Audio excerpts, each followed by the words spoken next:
नमस्कार, स्वागत है आपका न्यूज थिंक में। मैं हूं रंजिता पठारे। देश को आखिर हुआ क्या है?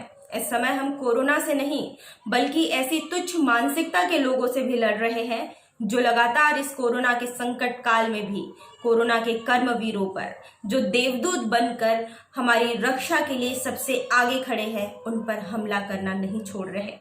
क्या इंदौर, क्या देवास, क्या मुंबई, क्या पंजाब, देश के अलग अलग शहरों से ऐसी खबरें निरंतर आ रही है। कभी स्वास्थ्य कर्मी, कभी पुलिसकर्मी, तो कभी सफाई कर्मी। हमले की इन पर घटनाएं जो है वो निरंतर तेजी से सामने आ रही है, इन पर लगाम नहीं लग रही। इंदौर इन दिनों कोरोना वायरस का हॉटस्पॉट बना हुआ है। कभी अपनी सुंदरता, सफाई और इसके हो हल्ले के लिए पहचाना जाता था इंदौर। देश ही क्या, विदेशों में भी इसकी तारीफ होती थी। लेकिन अब तो कुछ लोगों के कारण शहर वासियों की आंखें शर्म से झुक गई है।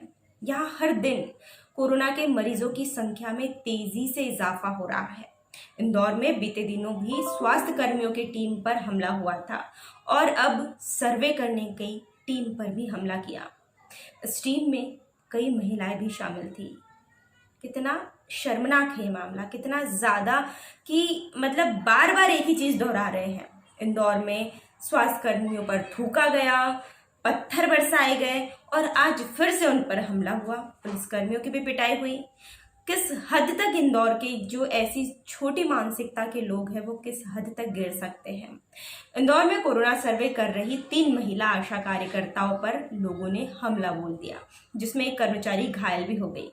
इंदौर के SHO विनोद दीक्षित ने बताया कि विनोबा नगर में शनिवार को जब आशा कार्यकर्ता कोरोना वायरस की महामारी के सिलसिले में सर्वे कर रही थी, तब कुछ लोगों ने उन पर हमला बोल दिया। हमले के दौरान एक शख्स ने महिला कार्यकर्ता का फोन छीनकर उसे दूर फेंक दिया।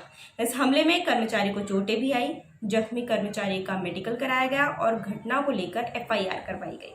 कहा जा रहा है कि वो जो आरोपी था, जो हमला कर रहा था, उसका निशाना कोई और था। बिना देखे उसने अपना वार किया और उसे ऐसा लगा जैसे आशा कार्यकर्ता उसका वीडियो बना रही है।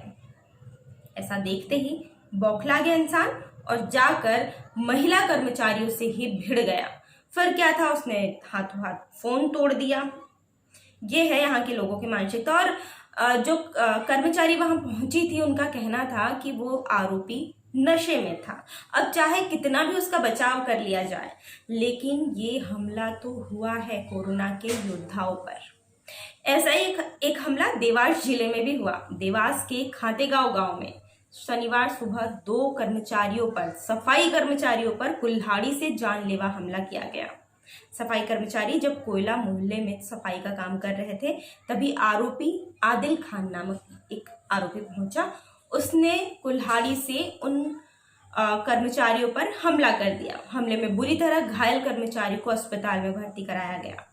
क्या ऐसे लड़ेंगे हम कोरोना से?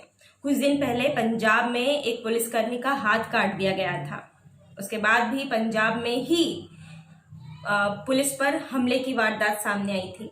कल ही राजस्थान के टोंक जिले में, वहां पर भी पुलिसकर्मियों पर हमला किया गया। कितना बेदर्दी! मतलब आप सोचिए कि आपके लिए कोई इंसान अपनी जान की बाजी लगाकर सड़क पर है, धूप में है और हॉस्पिटल में है, इतनी गर्मी में भी ऐसे कपड़े पहने, ऐसी पोशाक पहने हुए हैं जिसमें आप एक पल भर नहीं रह सकते। अपने घर के अंदर तो आप गर्मी से ऐसे उबल जाते कि कितनी गर्मी है, कितनी गर्मी। आप सोचिए, उन पुलिस वालों का सोचिए, उन सफाई कर्मचारी का सोचिए, उन स्वास्थ्य कर्मचारियों का सोचिए जो आपके लिए, जो कोरोना के संक्रमितों को बचाने के लिए लगे हुए हैं कि और ऐसे मामले सामने ना आए। दिन रात एक कर रहे हैं, अपने शिफ्ट को डबल कर चुके हैं। घर नहीं गए हैं कई लोग, 1 महीने से ज्यादा समय हो गया। कई लोगों ने अपने घर वालों के चेहरे तक नहीं देखे। और हम क्या करते हैं बदले में? हम करते हैं कि लॉकडाउन के नियमों को तोड़ेंगे, घर से बाहर घूमेंगे। हमें सब चाहिए, किसी चीज से हम कॉम्प्रोमाइज नहीं कर सकते।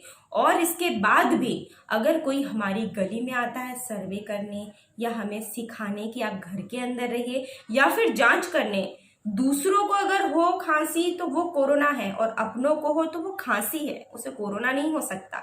ये कहाँ का न्याय है बताइए।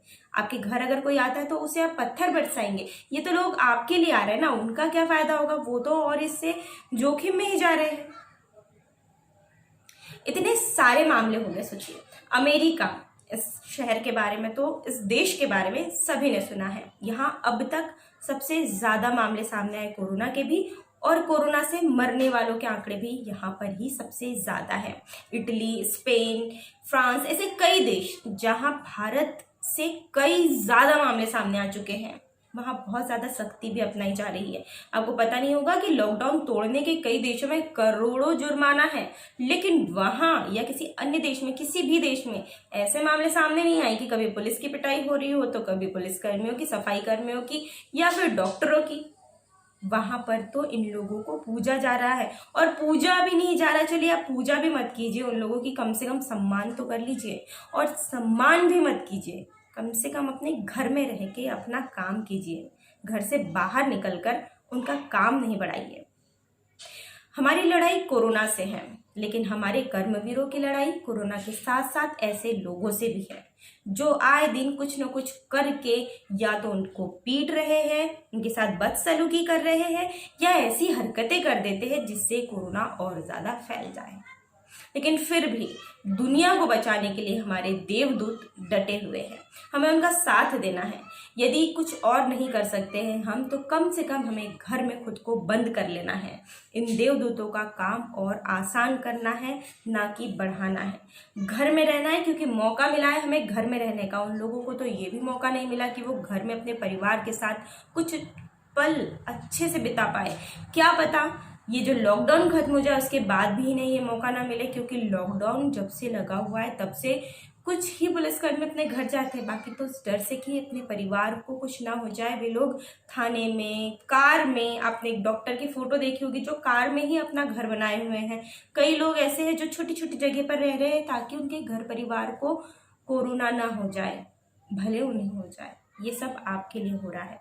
घर में रहिए, सुरक्षित रहिए, खुश रहिए, अपने परिवार के साथ अच्छे से समय बिताइए, क्योंकि ये समय वापस नहीं मिलेगा। ये बहुत अच्छा समय भी बिता सकते हैं, बहुत अच्छा समय बना सकते हैं इस लॉकडाउन को अपने परिवार के साथ। ऐसी चीज़ें, अपने अंदर की ऐसी चीज़ें निकालिए, अपनी इतनी सारी जो आपकी जिज्ञासाएं रह गई हो, जो आपकी इच्छाएं रह गई हो, आपको अगर कुछ सीखना हो तो यूट्यूब है, इतनी सारी चीज़ें हैं अब तो आपको सीखने के लिए ऑनलाइन, आप सब कुछ कर सकते हैं। ये सब कीजिए, अपने जो पुराने जितनी भी ख्वाहिशें थी उन्हें पूरा कीजिए, घर से बाहर ना निकलिए।